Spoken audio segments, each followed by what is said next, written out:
What would it take for you to be astonished? We may not even use that word all that much, but it's a good word. Astonished, surprised, amazed, dumbfounded, flabbergasted, shocked, rendered speechless, not for six. What would it take for you, for me, to be astonished? This past week has been astonishing. Watching the ice and snow fall, pulling down trees and power lines, seeing how truly helpless we are in the face of nature's power and fury, that's been astounding. And it's been equally astounding to see how people have responded to the week of trials and tribulations. Veteran workers putting in 18, 20-hour days, sleeping for a couple of hours and getting right back out into the cold until everyone's power is restored. People opening their homes to friends and neighbors who needed a warm place to stay. Friends taking in the pets of others whose homes were too cold to keep their animal friends safe. Food being shared with those in shelters and with those attempting to stick it out at home. So many truly astounding moments. Astonishing moments in a week that we will not soon forget. My hunch is that there are astonishing things happening around us all the time. The trouble is that we're so busy, so distracted, so oblivious to the astonishing nature of our lives and our world that we fail to notice. In the Zen Buddhist tradition, they speak of mindfulness, a sense of open awareness to every aspect of life. How often are we mindful of what's going on around us? How frequently are we alert to the wonders surrounding us? How much more astonished would we be if we were only conscious of the happenings of our own lives and the lives of others? Watching your child learn to walk, finding the right thing to do with your life, falling in love, passing a test you thought you had failed. These and so many others are those moments of astonishment that run like life-giving streams through our lives. They are there. In each and every one of us, these moments of astonishment. It was in Capernaum, in Galilee, on a Sabbath day when Jesus entered the synagogue and taught. I've been to the ruins of that synagogue. It was a large place for its day, and was obviously a beautiful and powerful place there close to the shore of the Sea of Galilee. You can imagine people coming from miles around to worship and to learn. Well, Jesus came and taught. And the interesting thing is that we don't know what it was he taught about. Mark gives us no indication of the subject for the day, nor do we have any quotations or sound bites. All we know is that Jesus taught. The other thing we know is that those who heard him were astonished.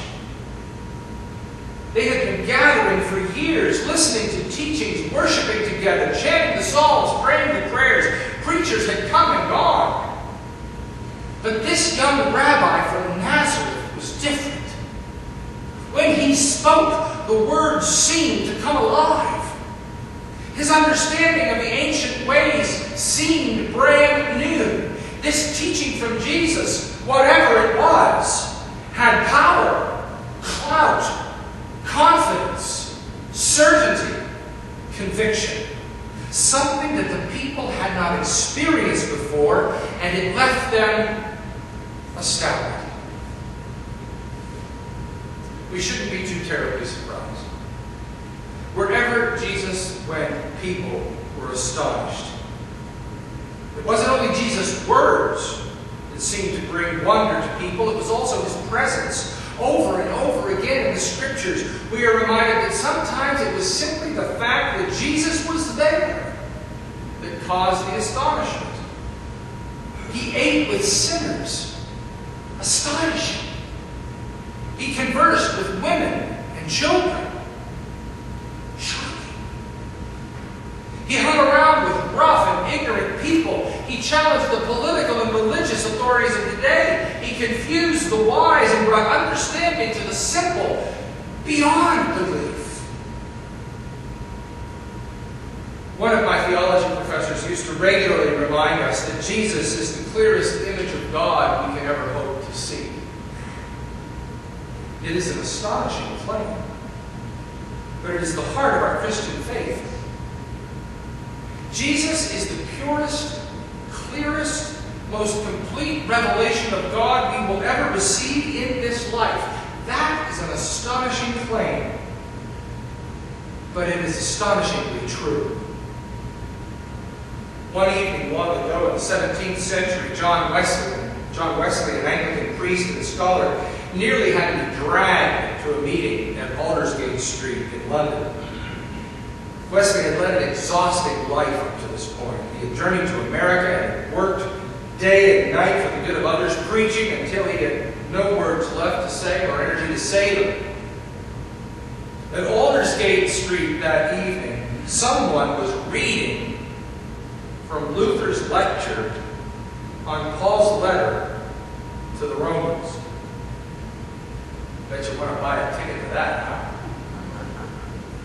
I mean, imagine the excitement of listening to someone read from someone else's work. It must have been boring beyond words.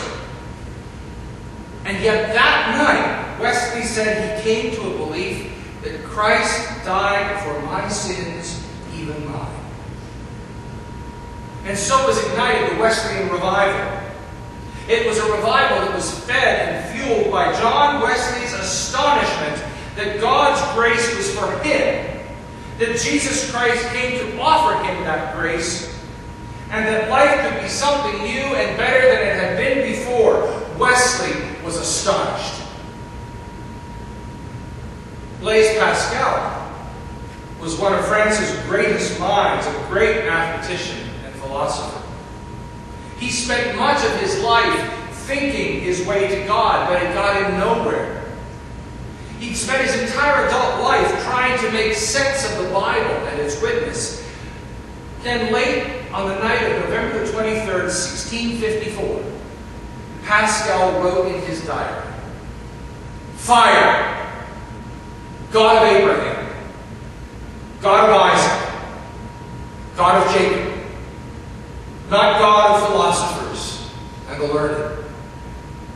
Certitude, certitude, joy, peace, God of Jesus Christ." It was one of the world's great conversions. Later, Pascal would write that there is within each of us a God-shaped empty, a place that only God can fill, a need that only God can meet, and a longing that only God can satisfy. Conversion, coming to faith, discipleship, call it whatever you will. It seems to be deeply connected to astonishment. This intimate, mystical experience is at the heart of our faith.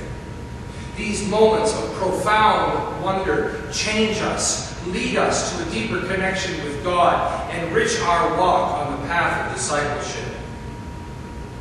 As we encounter God, a sense of astonishment grabs hold of us, and we feel ourselves irresistibly drawing closer to the life that God offers.